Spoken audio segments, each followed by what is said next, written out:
மருதூர் என்கிற ஒரு கிராமத்தில் ராமையா பிள்ளை என்பவர் வசித்து வந்தார். முதல் மனைவியை திருமணம் செய்து கொஞ்ச காலத்தில் அந்த மனைவி ஒரு நோய்வாய்ப்பட்டு இறந்து போகிறார். சரி என்று குடும்பத்தில் இரண்டாவது மனைவி கல்யாணம் பண்ணி வைக்கிறார்கள். அவரும் ஒரு காரணத்தினால் இறந்து போகிறார். மூன்றாவது கல்யாணம் இறந்து போகிறார். நான்காவது கல்யாணம் இறந்து போகிறார். ஐந்தாவது கல்யாணம் இறந்து போகிறார். 5 மனைவிகள் இறந்து போன போது ஆறாவது மனைவியாக, இத்தனைக்கும் அவருக்கு வயதெல்லாம் ரொம்ப ஆகல, 50-60 வயதெல்லாம் ஆகவில்லை, சின்ன வயது, 40களில் 5 மனைவிகளை தொலைத்த திரு ராமையா பிள்ளை 19ஆம் நூற்றாண்டின் தொடக்கத்தில் நான் சொல்லிக் கொண்டிருக்கிறேன். சின்னம்மை என்கிற ஒரு பெண்ணை 6வது மனைவியாக பார்ப்பதற்கு செல்கிறார்கள்.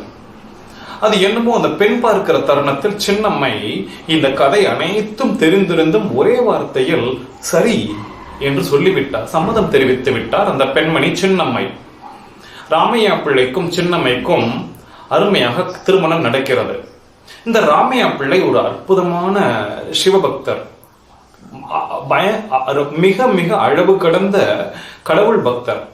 அவருடைய தொழில் என்னவென்றால் பெரிய புராணங்களை உபதேசம் செய்வது. அந்த காலத்துல பெரிய புராணம், கம்பராமாயணம் இவற்றையெல்லாம் தமிழ்நாட்டில் உபதேசம் செய்வது, அங்கங்க பிரசங்கம் செய்வது என்பது ஒரு மிகப்பெரிய தொழிலாக நடந்து வந்திருக்கிறது.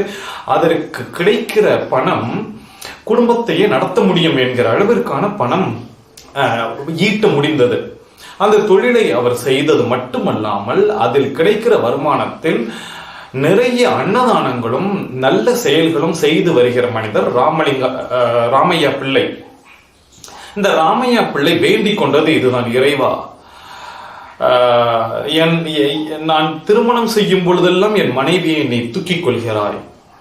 நான் என்ன பாவம் செய்தேன்? ஏன் எனக்கு இவ்வளவு துன்பம் தருகிறாய்? நான் திருமணம் செய்து கொள்ளக்கூடாதா? எனக்கென்று ஒரு துணை இருக்கக்கூடாதா?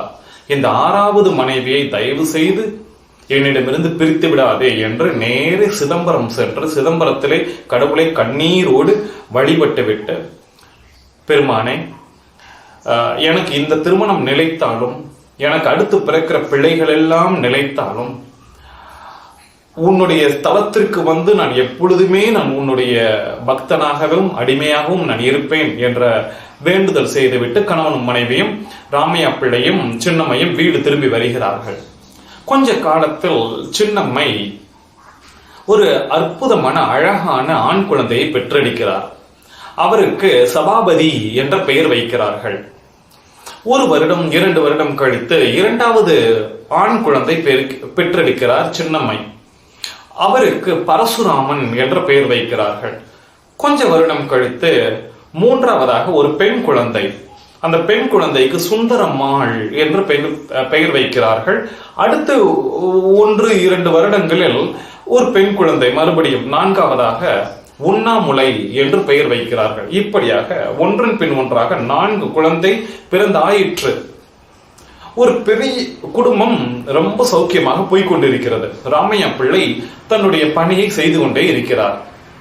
தமிழை, பெரிய புராணத்தை சமூகத்திற்கு முழுவதும் பிரசங்கம் செய்வது, அதில் கிடைக்கிற வருவாயை தன் குடும்பத்திற்கு ஓட்டிவிட்டு மிச்சம் இருக்கிற பணத்தை மறுபடியும் சமூகத்திற்கே நல்ல வழியாக அன்னதானமாக தானமாக தருகிற தொழிலை செய்து வந்து கொண்டிருக்கிறார் ராமையா பிள்ளை. ஒரு அற்புதமான மனிதர் என்று நான் படித்து பார்த்த பொழுது ஒரு அலசல் செய்து புரிந்து கொண்டேன். ஏன் அவருக்கு இந்த 5 தாரங்கள் தட்டி போகின என்பது பிரபஞ்சம்தான் தெரிந்திருக்க வேண்டும். அது அவருடைய பூர்வ கர்ம வினையோ என்னவோ என்று நான் படித்து பார்க்கும்பொழுது எனக்கு புரியவில்லை. நிச்சயமாக பிரபஞ்சத்திற்குள் ஏதோ ஒரு கணக்கு வழக்கு இருந்திருக்க வேண்டும் என்று நான் நினைத்து கொண்டேன். ஆக சபாபதி, பரசுராமன், சுந்தரம்மாள், உண்ணாமுலை என்ற 4 குழந்தைகள். ஒவ்வொரு குழந்தை பிறக்கும் பொழுதும் சபாபதியும் சின்னம்மையும் அந்த குழந்தைகளை எடுத்துக்கொண்டு நேரு சிதம்பரத்திற்கு சென்று வைத்து பூஜை செய்துவிட்டு, கடவுளே நன்றி, எங்களுக்கு இப்படி ஒரு பிள்ளை பாக்கியம் கொடுத்ததற்கு நன்றி என்று ஒவ்வொரு குழந்தைக்கும் சிதம்பரத்திற்கு சென்று அங்கே ஈஸ்வரனை வேண்டிவிட்டு மறுபடியும் மருதூருக்கு வருவது வழக்கமாக இருந்தது.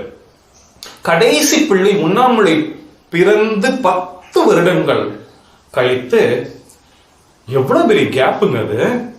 10 வருடங்கள் கழித்து 1823 வருடம் அக்டோபர் மாதம் 5ஆம் தேதி சின்னம்மை தாயார்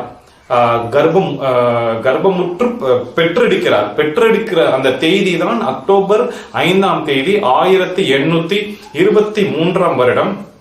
தமிழில் சொல்ல வேண்டும் என்றால் புரட்டாசி மாதம் 21ஆம் தேதி ஞாயிற்றுக்கிழமை மீன லக்னத்தில் கன்னிராசி சித்திரை நட்சத்திரத்தில் ஒளி விளக்காக ராமலிங்கம் சின்னம்மையின் வயிற்றில் அவதாரம் எடுக்கிறார். அக்டோபர் 5 என்று சொன்ன உடனேயே நான் யோசித்து பார்க்கிறேன், லிப்ரா. இந்த அக்டோபர் 5 பிறப்பவர்கள் எல்லாருமே அக்டோபர் அந்த லிப்ரால பிறக்கிறவங்க எல்லாருமே நீங்க யாரு வேணாலும் பாருங்க. எனக்கு இந்த ஜோதிடம், இந்த ஜோடியாக், ஹாரோஸ்கோப் இதுல ஒரு காலத்தில் நம்பிக்கை இல்லாமல் இருந்தது. அப்புறம் ஒரு லட்சக்கணக்கான மாணவர்களை பார்த்த பொழுதே எனக்கு கொஞ்சம் நம்பிக்கை வருகிறது. அக்டோபர் மாதத்தில், அதுவும் அக்டோபர் பிற்பகுதியில் அல்ல, அந்த முற்பகுதியில் பிறப்பவர்களை நீங்கள் பார்த்தீர்கள் என்றால் அவர்களுடைய குணம் எல்லாமே பூ போன்று இருக்கிறது. மகாத்மா காந்தி எடுத்துக்கொள்ளுங்கள், நம்முடைய அப்துல் கலாமை எடுத்துக்கொள்ளுங்கள், இதோ அக்டோபர் 5ஆம் தேதி பிறந்த நம்முடைய ராமலிங்கத்தை எடுத்துக்கொள்ளுங்கள், இன்னும் உங்களுடைய நண்பராக கூட இருக்கலாம், யாராக வேண்டுமானும் எடுத்துக்கொள்ளுங்கள். லிப்ரா, இந்த லிப்ரா என்ற சன்சைன் இதில் பிறந்தவர்கள் உண்மையிலேயே மென்மையான மனிதர்களாக இருக்கிறார்கள் என்பது என்னுடைய தனிப்பட்ட கருத்தாகவும் ஜோடியாக் என்கிற விஷயத்தில் என்னுடைய அலசலாகவும் இருக்கிறது. ராமலிங்கம் அவதாரம் எடுக்கிறார். எப்பொழுதுமே குழந்தை பிறந்தவுடன் சிதம்பரத்திற்கு எடுத்துச் செல்வது அப்பா அம்மாவுக்கு வழக்கம். கொஞ்சம் தள்ளி போயிருச்சு. ஒரு 3 மாத குழந்தையாக ராமலிங்கம் ஆகி போனார். வேலை நிறைய ஜாஸ்தியானதுனால அந்த வேலையெல்லாம் முடிச்சிட்டு 3 மாத குழந்தை ராமலிங்கத்தை தூக்கி கொண்டு 4 பிள்ளைங்களையும் கூட்டிக் கொண்டு ராமையா பிள்ளையும் சின்னம்மையும் சிதம்பரத்துக்கு போறாங்க. கோயில்ல என்ன நடந்துச்சு அப்படின்னா, அந்த குழந்தைய கர்ப்பகாரத்துக்கு உள்ள கூட்டிட்டு போயிட்டு வச்சு அந்த தேங்காய் பழம் எல்லாம் கொடுத்து பூஜை பண்ற அந்த நேரத்துல ராமலிங்கம், அந்த குழந்தை சிரிப்பு இருக்கு தெரியுமா, ஒரு மாதிரி அந்த குழந்தை ஒரு மாதிரி சிரிக்கும் தெரியுமா, மக்கள் எல்லாரும் திகைத்து போனார்கள். ராமலிங்கம் 3 மாத குழந்தை சின்னம்மையின் கையில் இருந்து கொண்டு அந்த கர்ப்பகாரத்தில் அந்த சாமி சன்னிதானத்தில் அந்த குழந்தை சிரித்தது என்பதை வரலாற்றில் பதிவு செய்திருக்கிறார்கள். எனக்கு இதெல்லாம் நாம் சும்மா விட்டுவிட முடியாது. ஆன்மீகத்தில் நீங்கள் இறங்கினீர்கள் என்றால் ஒவ்வொரு விஷயத்திற்குள்ளும் ஏதோ ஒரு விஞ்ஞானம் இருக்கிறது என்பதை நீங்கள் புரிந்து கொள்ள வேண்டும் என்பதற்காக இதை சொல்லாமலே விடலாம், சொல்கிறேன் என்பதற்கான காரணமே இதுதான். கொஞ்ச காலம் கழித்து குழந்தையை அப்படியே சின்னம்மை வளர்த்து வரும் பொழுது ஒரு 4 மாத 5 மாத குழந்தை அப்படி வீட்டுல வச்சுட்டு கணவர் வெளியில போயிருக்கிறார் வேலைக்கு, பிள்ளைகள்லாம் அங்கங்க ஸ்கூலுக்கு போயிருக்கிறாங்க. அந்த குழந்தைய அது ஒரு குடிசை வீடு தானே, வீட்டுல பசுமாடெல்லாம் இருக்குது. அந்த குழந்தைய அப்படி வீடு கதவு திறந்து இருக்குது. அந்த கதவு பக்கத்துல அந்த குழந்தைய அப்படியே போர்வையெல்லாம் விரிச்சு அந்த குழந்தைய படுக்க வச்சுட்டு இந்த அம்மா ஏதோ வேலை பார்த்துட்டு இருக்கிறாங்க. வீட்டுக்கு முற்பகுதியில திடீரென்று சீற்றம் எடுத்த ஒரு பசுமாடு வீட்டுக்குள்ள, அதாவது அந்த வீட்டு திறந்து இருக்கிற அந்த வீட்டுக்குள்ள ஓடி வருவதற்காக அது வெறி எடுத்து அப்படி ஓடி வருவதை திரும்பி பார்த்த சின்னம்மை, ஐயோ அந்த வாசல்ல தான் நான் ராமலிங்கத்தை படுக்க வச்சிருக்கேன் குழந்தைய, ஐயோ என் குழந்தைன்னு கத்திக்கிட்டு, அதாவது நீங்க படையப்பா படத்துல அந்த மாடு அப்படி சடன் பிரேக் போடும் பாத்தீங்களா, அந்த மாதிரியான காட்சியாகத்தான் இருந்திருக்க வேண்டும் என்று நான் புரிந்து கொள்கிறேன். இந்த அம்மா குழந்தைன்னு நினைச்சு அதை போய் தூக்குறதுக்குள்ள அந்த பசுமாடு வெறிய எடுத்த மாடு அந்த வீட்டுக்கு பக்கத்தில் அந்த குழந்தையை பார்த்தவுடன் அப்படியே ஸ்தம்பித்து அப்படியே சடன் பிரேக் போட்டு அப்படி டபான்னு வளைஞ்சு போனதாக சின்னம்மை பார்த்து ஓடி அந்த குழந்தையை தூக்கி உள்ளே வைத்து கதவை மூடிவிட்டு பிற்பகுதியில் இதையும் பதிவிடுகிறார். இந்த சம்பவத்தையும் நான் எடுத்து பார்க்கிறேன். கொஞ்சம் ஆச்சரியமான ஒரு சம்பவமாகத்தான் இருக்கிறது. கொஞ்ச காலத்தில் ஒரு சின்ன காய்ச்சல், அந்த காய்ச்சல் ராமையா பிள்ளைக்கு அப்பாவுக்கு 6 தாரம் பாருங்க. ஒவ்வொருத்தராக அப்படியே அந்த கதாபாத்திரத்துடைய பணி முடிவு பெற்ற பிறகு எப்படி பிரபஞ்சம் அழைத்து செல்கிறது என்பதை நான் கொஞ்சம் பார்க்கிறேன். ஒரு சின்ன காய்ச்சல் ராமையா பிள்ளைக்கு, படுத்த படுக்கை, கொஞ்ச நாளில் மரணமாகிறார். சோ கணவன் மரணமானவுடன் மருதூரில் வேற என்ன வேலை என்று சின்னம்மை தன் 5 குழந்தைகளை அழைத்து கொண்டு புருஷன் வீட்டுல இனி அவ்வளவுதான், இனி ஒண்ணும் பண்ண முடியாதுன்னு தன்னுடைய அம்மா ஊர் பொன்னேரி என்கிற ஊருக்கு, அதாவது இந்த குழந்தைங்களுக்கெல்லாம் பாட்டி ஊரு, அம்மாச்சி ஊரு பொன்னேரி என்கிற ஊருக்கு செல்கிறார்கள். அங்கே கொஞ்சம் வருடம் இருந்து விட்டு சரி நம்ம கொஞ்சம் பொழப்பு பார்க்கணும் என்று மெட்ராஸுக்கு வர்றாங்க.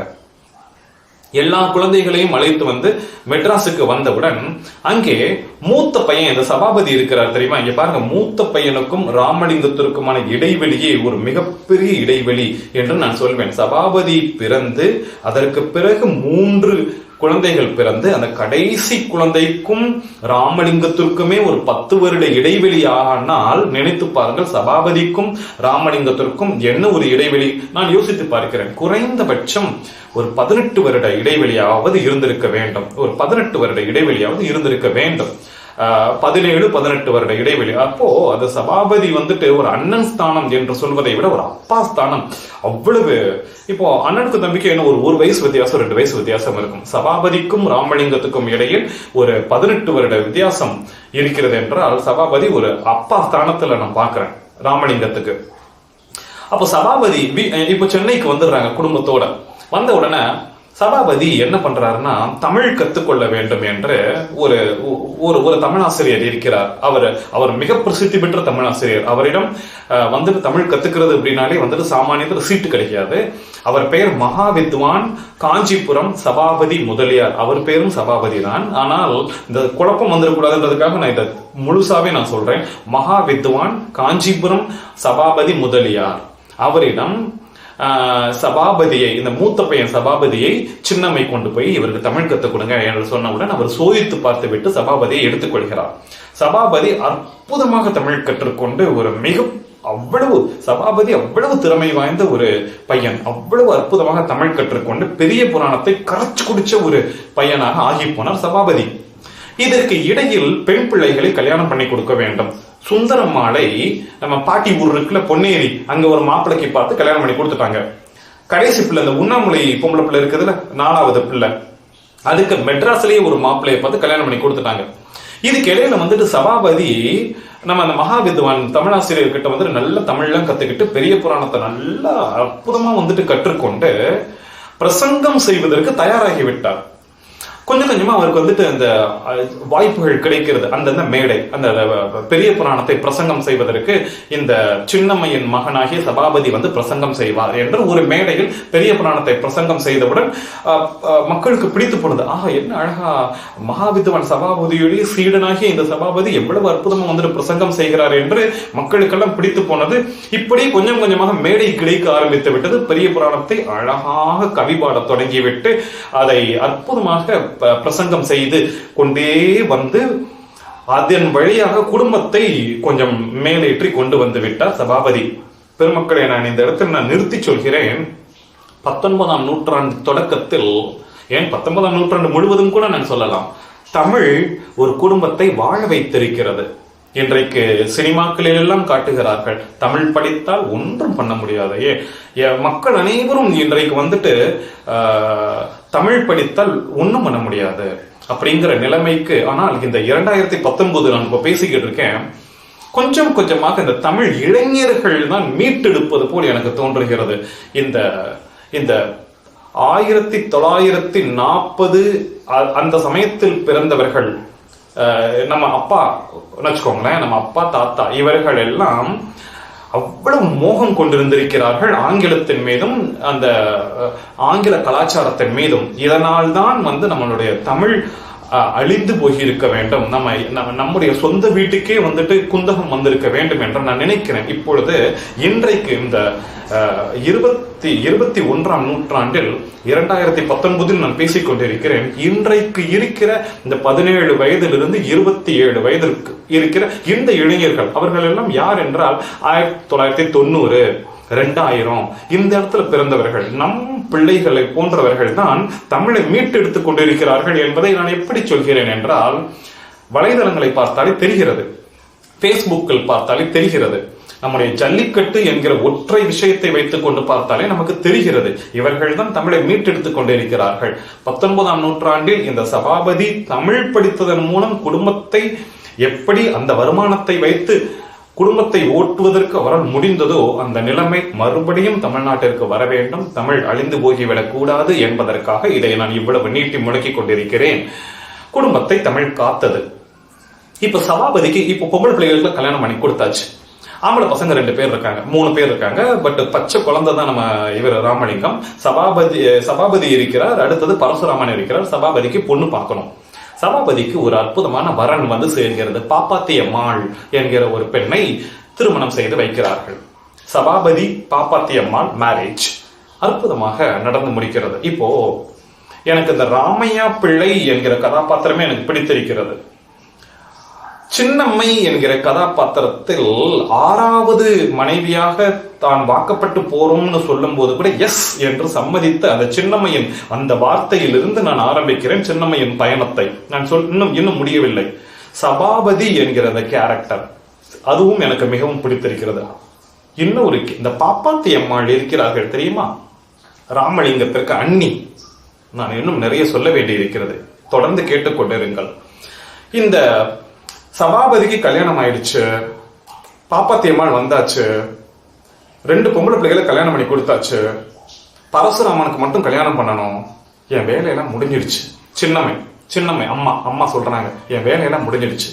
நான் ராமலிங்கத்தை கூட்டிகிட்டு நான் பொண்ணு இருக்கேன், எங்க அம்மா ஊருக்கு நான் போயிடுறேன்னு சொல்லும் போது, ஏமா நீ வந்துட்டு பரசுராமனையும் கூட்டிட்டு போற, ராமலிங்கத்தையும் கூட்டிட்டு போற, பேசாம அந்த ராமலிங்கம் சின்ன பையனை என்கிட்ட விட்டுட்டு போ, நான் வந்துட்டு நீ அங்க போய் என்ன நீ வந்துட்டு இவனுக்கு ஸ்கூல்ல சேர்ப்ப, நான் இவனை படிக்க வைக்கிறேன், நீ வந்துட்டு நீ டே பரசுராமனை அம்மாவை கூட்டிட்டு போ என்று அம்மாவை அனுப்பி பாருங்க. கொஞ்சம் கொஞ்சமா வந்துட்டு அப்படியே நான் இப்போ ராமலிங்க அடிகளாருடைய வாழ்க்கையை கொஞ்சம் அலசி பார்க்க ஒவ்வொன்றாக கலைகிறது. ராமையா பிள்ளை முடிஞ்சிருச்சு, சின்னம்மை பொன்னேரிக்கு போறாங்க, அக்காக்களுக்கெல்லாம் கல்யாணம் பண்ணி கொடுத்தாச்சு. இப்போ கலைந்த பிறகு மீதி இருப்பது சபாபதி, பாப்பாத்தி அம்மாள் அவருடைய மனைவி, ராமலிங்கம். சின்னம்மையும் பரசுராமனும் போயிட்டாங்க. கொஞ்ச காலத்தில் பரசுராமனுக்கும் கல்யாணம் பண்ணி கொடுத்தாச்சு, அவரு கல்யாணம் பண்ணியாச்சு. சபாபதியை கல்யாணம் பண்ணதுக்கு அப்புறம் பரசுராமனுக்கும் கல்யாணம் பண்ணியாச்சு, முடிஞ்சாச்சு. சின்னம்மை பொன்னேரியில தன்னோட அம்மா வீட்டுல இருக்கிறாங்க. இப்போ சபாபதி, பாப்பாத்தி அம்மாள், ராமலிங்கம் இவர்கள் மட்டும் சென்னையில் ஒரு வீட்டுல இருக்கிறாங்க. இப்பதான் கதையே ஆரம்பிக்குது.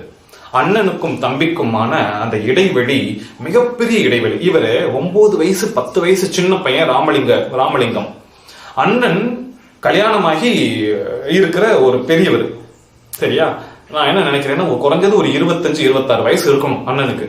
சரியா, தம்பிய ஃபர்ஸ்ட் வந்துட்டு சரி நம்மளே ஒரு தமிழ் புலவர், யாரு சபாபதி, சரி நம்மளே வந்துட்டு இந்த எல்கேஜி லெவல்ல இருக்கிற சின்ன சின்ன விஷயங்களை எல்லாம் சொல்லிக் கொடுத்து விடலாம் என்ற தமிழில் முதல் நிலை விஷயங்களை எல்லாம் சொல்லிக் கொடுத்து விடுகிறார். நிகண்டு, சதகம், அந்தாதி, நன்னூல் என்ற அந்த 4 அடுக்குகளையும் சொல்லிக் கொடுத்து விட்டு இதுக்கு மேல வந்துட்டு நம்ம சொல்லிக் கொடுக்க முடியாது, பெரிய வித்வானிடம் தான் நாம் சொல்லிக் கொடுக்க வேண்டும் என்று தன்னுடைய குருவாகிய மகா வித்வான் காஞ்சிபுரம் சபாபதி முதலியாரிடமே கொண்டு செல்கிறார். சபாபதி யாரு, ராமலிங்கத்தை அழைத்து கொண்டு. அப்போ அவர் சொல்றார், ஏன்பா நீயே பெரிய ஆளாயிட்ட, நீயே சொல்லிக் கொடுக்க வேண்டியதானே என்று கேட்ட போது அண்ணன் சொல்கிறார். அண்ணன் சபாபதி, இல்ல சார், நான் ஏற்கனவே வந்துட்டு 4 அடுக்குகளை சொல்லிக் கொடுத்து விட்டேன், அதற்கு பிறகு இருக்கிற அடுக்குகளை நீங்கள் சொல்லிக் கொடுங்கள் தமிழில். 2வது விஷயம், அண்ணன் தானே என்று அந்த பாசத்தின் காரணத்தில் என்னால் தம்பியை இன்னும் கொஞ்சம் ஸ்ட்ரிக்டா சொல்ல முடியல. தம்பியும் நம்ம அண்ணன் தானே என்று அவர் விளையாட்டு போக்காகவே இருக்கிறான். வேறொருவரிடம் சேர்த்து விட்டால் கொஞ்சமாவது பயந்து கொஞ்சம் வேலை பார்ப்பான் என்பதனால் உங்களிடம் நான் சமர்ப்பிக்கிறேன். சரி, உங்களுடைய தம்பிக்கு நான் சொல்லிக் கொடுக்கிறேன் என்று பள்ளிக்கூடத்தில் சபாபதியை மன்னிக்க வேண்டும், சபாபதி ராமலிங்கத்தை சேர்த்து விடுகிறார். இங்க ராமலிங்கம் ரொம்ப சேட்டை பண்றாரு. சேட்டை பண்ணி தான் இருக்க வேண்டும். புத்தகங்கள் கொஞ்சம் மென்மையாக சொல்கின்றன. ஏனென்றால் ஒரு கடவுள் ஸ்தானத்தில் இருக்கிற ஒரு மகா ஒளியை கொஞ்சம் ஒரு மாதிரி கிண்டல் பண்ணி சொல்லிடக்கூடாது என்று கொஞ்சம் மென்மையாக ஒரு எப்படி சொல்வது, ஒரு நாகரிகமாக சொல்லி செல்கின்றன. நான் என்ன யோசிக்கிறேன் என்றால், ஒரு சின்ன பையன் விளையாட்டாகத்தான் செய்திருப்பார் ராமலிங்கம். அங்க பசங்க கூட வம்பெழுத்துக்கிட்டு, வாத்தியாரையும் வம்பெழுத்துக்கிட்டு இந்த மாதிரிதான் இருந்திருப்பார். பாடத்தில் கொஞ்சம் உண்மையிலே பிடித்தம் இல்லாமல் இருந்திருக்கிறார். இன்னும் ஒண்ணு சொல்லணும், சும்மா சும்மா கோயிலுக்கு, அவருக்கு அப்ப கோயில் பிடிச்சிருக்குது, இங்க வகுப்பறையில் உட்கார்றது பிடிக்கல, ஐயோ வாத்தியார் போட்டு அருன்னு அறுக்கிறாரு அப்படின்னு கோயிலுக்கு போயிடுவாராம். கோயில்ல போயிட்டு அங்க பூஜை பண்ணும்போது தானாக, அதாவது பெரிய புராணம் கத்திருந்தால், இல்லாட்டினா மகாபாரதம் கத்திருந்தால், ராமாயணம் கத்திருந்தால், இல்லாட்டினா வேற ஏதாவது வந்துட்டு புராண செய்யுள்களை கத்திருந்தால் அந்த பாடல்களை பாடலாம், ஒன்றும் தெரியாது. தானாக தமிழ் பாடல் இசைத்து அந்த கடவுளுக்கு என்ன வயசு, 10 வயசு கூட இல்லை, அந்த வயசுல அங்க நின்றுகிட்ட சும்மா அங்கங்க வந்துட்டு விபூதி பூசிக்கிட்டு பூக்களை அள்ளி அள்ளி சும்மா போட்டுக்கிட்டு பாட்டு பாடுவாராம், செய்யுள் பாடல் புனைவாராம் கோயில்ல. அது மக்களுக்கு எல்லாம் பிடித்திருக்கிறது. கோயிலுக்கு ஓடி போயிடுவாராம் இங்க கிளாஸுக்கு வராம. இத இந்த மகாவித்வான் அன்னை சபாபதி கிட்ட சொல்லிட்டாரு, இந்த மாதிரி உங்க தம்பியால் பெரிய பிரச்சனை, வந்து கூட்டிட்டு போயிரு, எனக்கு இவன் கிளாஸுக்கே வேண்டாம், ரொம்ப சேட்டை பண்றான், பிள்ளைகளை எல்லாம் அம்புழுக்கிறான், என்னையும் அம்புழுக்கிறான், கிளாஸுக்கும் வர்றது இல்ல, கோயிலுக்கு ஓடி போயிடுறான், என்னன்னு நீ பாத்துக்கோ. அண்ணனுக்கு ரொம்ப கோபம் வந்துருச்சு. இங்க பாருங்க, நான் இந்த இடத்துல சபாபதி கேரக்டர் நான் பாக்குறேன். எனக்கு எங்க அப்பா ரொம்ப ஸ்ட்ரிக்ட், அதே மாதிரி இந்த இடத்துல அப்பா ஸ்தானத்தில் சபாபதி இருந்திருக்கிறார். தம்பியை வந்துட்டு ஸ்ட்ரிக்டா கொண்டு வந்திருக்கிறார். தம்பியை பிடிச்சி இழுத்து வச்சுட்டு, நீ என்ன கிளாஸுக்கு போக மாட்டேன்னு சொல்ற, மகாவித்வான் வந்து என்னிடம் முறையிடுகிறார், நீ என்ன இப்படி பண்ணிட்டு இருக்கன்னு சொல்லிட்டு, உனக்கு என்ன கோயில்ல போய் நீ கிளாஸுக்கு போக மாட்ட, நீ கோயில்ல தானே இருப்ப, வீட்டை விட்டு வெளியேறு என்று ஒற்றை வார்த்தையில் சொல்லிவிட்டார் சபாபதி. வீட்டை விட்டு வெளியே போ. ராமலிங்கம் குனிந்தவாறு, எனக்கு அந்த குழந்தையை கொஞ்சம் வேண்டும் போல் தோன்றுகிறது. ராமலிங்கம் வீட்டை விட்டு வெளியேறி விட்டார். வீட்டுக்குள் இனிமேல் இவனை அனுமதிக்க கூடாது. பாப்பாத்தி அம்மாளிடம் சபாபதி சொல்கிறார், இவனை வீட்டுக்குள் அனுமதித்தா, ரொம்ப ஸ்ட்ரிக்டாவே சொல்லிட்டார், இவன் வீட்டுக்கு வேண்டவே வேண்டாம், கோயிலே கிடக்கட்டும்னு அவ்வளவு ஸ்ட்ரிக்டாக சொல்லிவிட்டார், இவன் வீட்டுக்குள்ளே வரக்கூடாது அப்படின்ட்டார். உண்மையிலேயே எனக்கு யோசித்து பார்க்க முடிகிறது, கட்டும் கோபமாக சொல்லி இருக்க வேண்டும். இதனை ஏன் சொல்றேன்னா, அடுத்து வருகிற நிகழ்ச்சிகளில் எனக்கு புரிகிறது. அவர் கோயிலிலேயே வந்துட்டு தங்கி விடுகிறார், அங்கேயே கிடைக்கிறத சாப்பிட்டுக்கிறார், அங்கேயே படுத்துக்கிறார், காலையில் அங்கேயே எந்திரிக்கிறார், குளிக்கிறார், இப்படி போகுது. அண்ணன் வெளியில போகும்போது தெரியாம கொல்லப்பக்கம் வழியாக வந்து அண்ணியார் பாப்பாத்தி, அதனாலதான் நான் சொன்னேன், இந்த அண்ணி கேரக்டர், பாப்பாத்தி அம்மாள் கேரக்டர், எப்பவுமே இந்த அண்ணி என்கிற கேரக்டர் அம்மா ஸ்தானம் என்று சொல்வார்கள் 19ஆம் நூற்றாண்டில். எனக்கு கேட்டா இந்த பாப்பாத்தி அம்மாள் ஒருவேளை இப்பொழுது என் முன் தோன்றினால் அவர் காலில் நான் விழுந்து விடுவேன். பாப்பாத்தி அம்மாள் என் காலில் விழுந்து விடுவேன். உண்மையிலேயே கணவன் இப்படி சொல்லிட்டாரு. இது யாரு பெத்த பிள்ளையோ, நம்ம பெத்த பிள்ளையா? கொழுந்தன், கொழுநன் என்பது அற்புதமான ஒரு தமிழ் வார்த்தை. சரி, அதுக்கு நான் வருகிறேன். கொல்ல பக்கமா குட்டி பையன் 10 வயசு ஓடி வந்த உடனே வா வா வா வா தம்பின்னு சொல்லிட்டு சாப்பாடு வச்சு, அவசர அவசரமா சாப்பாடு வச்சுட்டு ஓடு அண்ணன் வர்றதுக்குள்ள அப்படின்னு அனுப்பிச்சு விடுவாராம். இது கணவன் கிட்டையும் சொல்ல மாட்டாராம், யாருக்கிட்டையும் சொல்ல மாட்டாராம். ஏன்னா கணவனுக்கு தெரிஞ்ச மனைவியை திட்டுவார் என்பதனால் இப்படி செய்திருக்கிறார் பாப்பாத்தி அம்மாள். ஒரு தாயின் உள்ளம் பாப்பாத்தி அம்மாளுக்கு. இது நடந்து கொண்டிருக்கிற ஒரு சமயத்தில்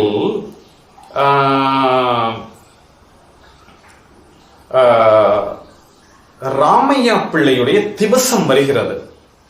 சின்னம்மை அங்கிருந்து தகவல் அனுப்புகிறார், திவசத்திற்கு நீ பொன்னேரிக்கு வருகிறாயா, நாம் எல்லாம் சேர்ந்து திவசம் செய்யலாம் என்று சொல்லும் பொழுது ஏதோ ஒரு நெருக்கடி, சபாபதி அங்கு செல்ல முடியவில்லை. நீங்கள் அங்கேயே வந்துட்டு திவசம் பண்ணிக்கோங்க, இங்க நான் வந்துட்டு திவசத்தை நல்ல விசேஷமா நான் பண்ணிக்கிறேன் என்று சொல்லி முடித்துவிட்டு திவசத்திற்கு இங்க ஏற்பாடு செய்கிறார். இதற்கு இடையில் சபாபதி நல்ல பிரபலமாயிட்டார், நல்ல ஒரு பிரசங்கி, பெரிய புராணத்திற்கு நல்ல பிரசங்கி என்று நிறைய நட்பு வட்டாரங்கள் எல்லாம் சூழ்ந்தவுடன் திவசத்தை நல்ல பரடோபமாக செய்வதற்கு பண்ணுகிறார்.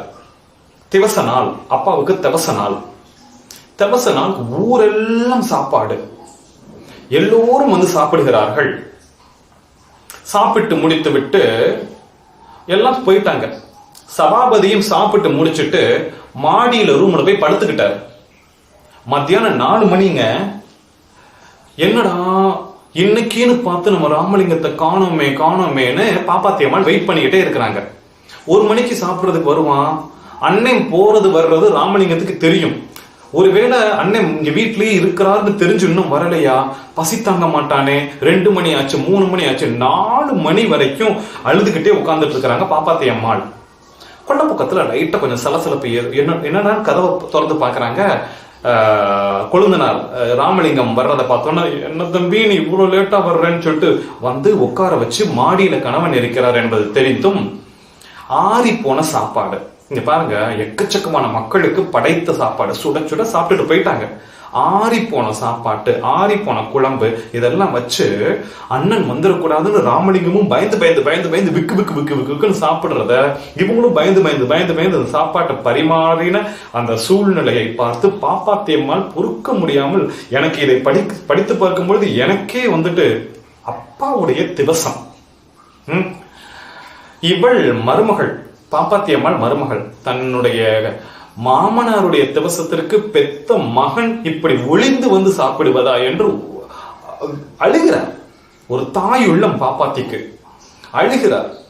அண்ணி ஏன் அழுகிறீங்க? பச்சை குழந்தை கேட்கிறாங்க, ஏன் அழுகிறீங்க? உங்க அப்பா திவசத்துக்கு இப்படி கொல்லப்பக்கம் வந்து ஆறி போன சாப்பாடு.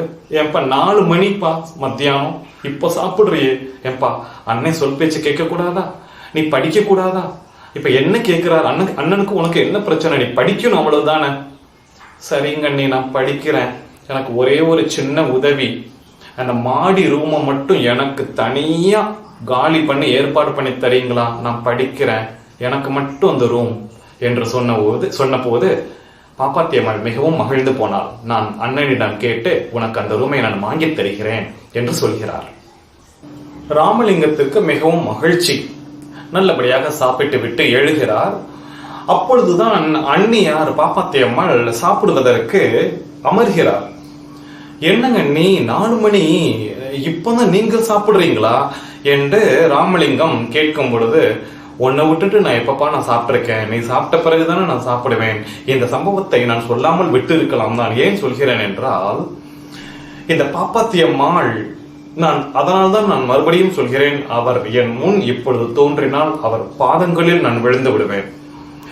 அவ்வளவு ஒரு தாயுள்ளம் இந்த பாப்பாத்தியம்மாளுக்கு. உன்னை விட்டுட்டு நான் எப்பப்பா நான் சாப்பிட்டிருக்கேன். இத சபாபதி செய்கிற இந்த புராண விரிவுரை நன்றாக சென்று கொண்டிருக்கிறது. இங்க பாருங்க, இந்த புராண பிரசங்கம் செய்யும் பொழுது அந்த காலத்துல அந்த மேடையில ஒருத்தர் அமர்ந்து பிரசங்கம் செய்கிறார் என்றால் பக்கத்துல இதெல்லாம் இப்பெல்லாம் அழிஞ்சு போச்சு. இப்பெல்லாம் அந்த மாதிரிலாம் எங்க, நம்ம வந்துட்டு டிஸ்கோத்தேக்கு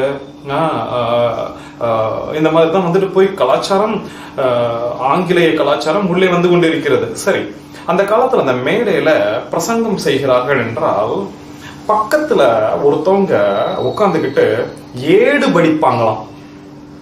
இப்போ பெரிய புராணத்துல செய்யுள் நிறைய இருக்குதுல்ல, அந்த செய்யுளை மட்டும் படிக்கிறதுக்குன்னே ஒரு கேரக்டர், அது வந்துட்டு ஏடு படிக்கிற கேரக்டர். தம்பி நீ ஏடு படிக்கிறியா? அம்மா நீ ஏடு படிக்கிறீங்களா? நான் பிரசங்கம் பண்ணணும். யார் ஏடு படித்தல் அப்படின்னு ஒரு கேரக்டர் ஒன்று இருக்குமா. இப்போ ஒருத்தவங்க பாட்டு பாடுறேன்னா பின்னாடி வந்துட்டு மிருதங்கம், இன்னொருத்தவங்க வந்துட்டு நட்டுவாங்க, அந்த மாதிரிலாம் வந்துட்டு பண்ணுவாங்க. ஒவ்வொரு கேரக்டர் இருக்குல்ல, அந்த மாதிரி வந்துட்டு பிரசங்கம் பண்ணும்போது புராண விரிவுரை செய்யும் பொழுது பக்கத்துல ஏடு படித்தல் அப்படின்னு ஒரு கேரக்டர் ஒன்று இருப்பாங்க. அவங்க தான் வந்துட்டு அந்த ஒரு செய்யுளை பாட்டாக பாடி, அந்த 4 வரி செய்யுளை பாட்டாக பாடி முடித்தவுடன் அதை விவரமா கொஞ்சம் கொஞ்சம் அங்கங்க வந்துட்டு உதாரணங்கள்லாம் சொல்லி, வேறு கிளை கதைகள் எல்லாம் சொல்லி, அந்த ஒரு 4 வரியை விவரித்து முடித்தவுடன் மறுபடியும் அடுத்து இருக்கிற 4 வரியை அந்த ஏடு படிப்பவர்கள் சொல்லி, அந்த 4 வரிக்கு இவங்க பிரசங்கம் செய்து இப்படித்தான் செல்லுமாம் அந்த புராண விரிவுரை. எனக்கு நினைச்சு பார்த்தாலே அப்படி அவ்வளவு அழகாக தோன்றுகிறது. இந்த சபாபதி அண்ணன் இருக்கிறாரு, இவருக்கு வந்துட்டு அந்த ஒவ்வொரு மேடையிலும் இந்த ஏடு படிக்கிறதுக்குன்னே ஒரு பெண்மணி முத்தாளம்மை, இந்த அம்மை தான் வந்துட்டு சபாபதிக்கு மிகவும் அவர் தான் அந்த ஏடு படிக்கிறது அந்த காலத்துல உண்மையிலேயும் ரொம்ப திறமையான காரியமாக இருந்திருக்கிறது. அந்த தமிழ் உச்சரிப்பு சரியாக இருக்க வேண்டும். பெரிய புராணம்னா பெரிய புராணத்தையே மனப்பாடமாக வைத்திருக்க வேண்டும். அப்படியே திக்கிடக்கூடாது. என்னங்க ஒரு செய்யுள்னா என்னங்க சும்மா அவ்வளவு தமிழ் கடினமானது தானே. அதை தெளிவா அது பாடலோடு சேர்ந்து பாட வேண்டும். இப்படி எல்லாம் இருக்கும் பொழுது சபாபதிக்கு இந்த முத்தாளம்மை ஏடு படித்தால் தான் பிடித்திருக்கிறது என்பதற்காக ஒவ்வொரு முறை மேடையிலும் முத்தாளம்மையைத்தான் வந்துட்டு சபாபதி வைப்பது ஏடு படிப்பதற்கு. ஒரு முறை முத்தாளம்மை வந்துட்டு, ஐயோ என் மகளுக்கு நோய் ஆகி போனது, ஐயா நான் ஊருக்கு போகணும், எனக்கு தயவு செஞ்சு எனக்கு கொஞ்சம் லீவு கொடுங்கன்ட்டு போயிட்டாங்க. பாருங்க, எனக்கு இந்த கதையில இந்த மொத்த வரலாறு நம்ம சும்மா வந்துட்டு அலசி பார்க்கும்போது எப்படி ஒவ்வொருத்தராக வந்துட்டு அப்படியே அந்த களத்தை விட்டு செல்வதை நாம் உண்மையிலேயே பார்க்க வேண்டும். இது பிரபஞ்சத்துடைய இயக்கமாகத்தான் நாம் பார்க்க வேண்டும். அவங்க வர்றாங்க, அவங்களோட வேலை முடிஞ்சோன்னு அப்படி போறாங்க தெரியுமா. நான் இன்னும் சொல்றேன், எனக்கு இது எப்படி எப்படியெல்லாம் நகர்கிறது என்று நான் சொல்கிறேன். இதெல்லாம் பிரபஞ்சம் இயக்குகிற இயக்கமாகத்தான் நான் பார்க்கிறேன். முத்தாலம்மை சென்று விட்டார், தன் ஒரு காரணம் சொல்லி சென்று விட்டார். ஏடு படிப்பதற்கு ஆள் இல்லை. மேடையில அந்த பிரசங்கத்துக்கு அட்வான்ஸ் வாங்கிட்டாரு சபாபதி. இன்னும் நாளைக்கு விடிஞ்சா ஏடு படிக்கணும், ஆள் இல்லை. வீட்டில் உட்காந்து புலம்புறாரு, கேன்சல் பண்ண முடியாது. ஐயோ, அது சோமு செட்டியாருடைய ப்ரோக்ராமு, அவர் எவ்வளோ பிரசித்தி ஆனவர். அவர் அட்வான்ஸ் கொடுத்து அந்த அட்வான்ஸை நான் திருப்பி கொடுத்துட்றேன், ஆனால் அவர் என்ன நினைப்பாரு, அதை கேன்சல் பண்ண முடியுமா, இன்னும் கொஞ்சம் ஒரு 5 நாள்னா கூட பரவாயில்ல, நாளைக்கு ப்ரோக்ராமு, நான் என்ன பண்ணுவேன், ஏடு பிடிக்கிறதுக்கு ஆள் இல்லை, நானா ஏடு பிடிச்சு நானாவும் பிரசங்கம்லாம் பண்ண முடியாது, அது அது வழிமுறையும் கிடையாது, அவர் என்ன நினைப்பாரு அப்படின்னு புலம்பிக்கிட்டு இருக்கிறப்போ கேஷுவலா பாப்பாத்தி அம்மாள் கேட்கிறார்கள், நம்ம தம்பி கோயில்ல இதெல்லாம் மாடியில பையன் இருக்கிறாரு, கொஞ்சம் அமைதியா அவர் பாட்டு கதவை போட்டிக்கிட்டு. ராமலிங்கம் இப்ப மாடிக்கு வந்துட்டாரு, கோயில்ல இருந்து மாடிக்கு வந்துட்டாரு. மாடியை இப்ப அண்ணனும் சொல்லிட்டாரு, சரி ஓகே, அவன் ஒழுங்கா இருந்தா சரிதான், ஸ்கூலுக்கெல்லாம் நீ ஒழுங்கா போயிட்டு தமிழ் படிச்சா சரிதான், நல்ல பிள்ளையா இருக்கணும் அப்படின்ட்டு மாடியிலையும் விட்டுட்டாரு. மாடியில இருக்கிறாரு ராமலிங்கம். அவர் போனா கதவை பூட்டிக்கிடுவாங்க உள்ளேயே, சின்ன பையன் 10-11 வயசு. நம்ம தம்பி கோயில்ல என்னமோ தானாக தமிழ் செய்யுள் பாடுறானாமே, அந்த அளவுக்கு ஓரளவுக்கு ஏதோ தமிழ் வருது அப்படின்னா ஏதோ கொஞ்சம் அவசரத்துக்கு பயன்படுத்திக்கலாமே, அவனை கூட்டிட்டு போயிட்டு இந்த செய்யுள் எல்லாம் பெரிய புராணத்தை நீங்க கொடுங்க, எப்படி ஏடு படிக்கிறான்னு பாருங்க. என்ன நீ அவனை போயிட்டு ஏடு, அவனுக்கு ஒன்றும் தெரியாது முட்டாப்பைய, அவனை போய் சொன்னா கேளுங்க, வேணும்னா என்ன நாளைக்கேன்னு சொல்றீங்க, அவசரத்துக்கு வேற என்ன பண்றது, ஐயோ சரி அவன் என்னப்பா போய் கேட்டு பாரு. போய் கேட்கிறார்கள். அவரும் சந்தோஷத்தோடு ராமலிங்கம் சரி என்று சொல்கிறார். புரோகிராம், அண்ணன் விரிவுரையை ஆரம்பிக்கிறார், தம்பி ஏடு படிக்கிறார், அண்ணன் விரிவுரை செய்கிறார், தம்பி ஏடு படிக்கிறார், அண்ணன் விரிவுரை செய்கிறார். களை கட்டி போனது புரோகிராம். மக்கள் அனைவரும் அந்த குட்டி பையன் ஏடுபிடித்தலை பார்த்து எல்லோருடைய கவனமும் அந்த குட்டி பையன் மேல போயிடுச்சு. அவ்வளவு அழகாக அதை அப்படியே ராகம் போட்டு அவர் ஏடுபிடிக்கிறார். அப்படியே அந்த கைதட்டல் ஆகி போனது. அவ்வளவு அந்த ப்ரோக்ராம் ரொம்ப சக்சஸ்ஃபுல் ஆகி போனது. வீட்டிற்கு மனைவியிடம் கொஞ்சம் அப்படி மெதுவாக சொல்கிறார், பையன் ஏதோ கொஞ்சம் பரவாயில்ல, தமிழ்ல கொஞ்சம் நல்லா தான் வந்திருக்கிறான், ஏதோ கோயில்ல இந்த மாதிரி தான் பண்ணிட்டு திரிகிறான் போல் இருக்கு அப்படின்னு அவர் சொல்கிறார். ஒரு கட்டத்தில் பாருங்க, சபாபதி அட்வான்ஸ் வாங்கிட்டாரு. அட்வான்ஸ் வாங்கிட்டு சபாபதிக்கே காய்ச்சல் ஆகி போச்சு.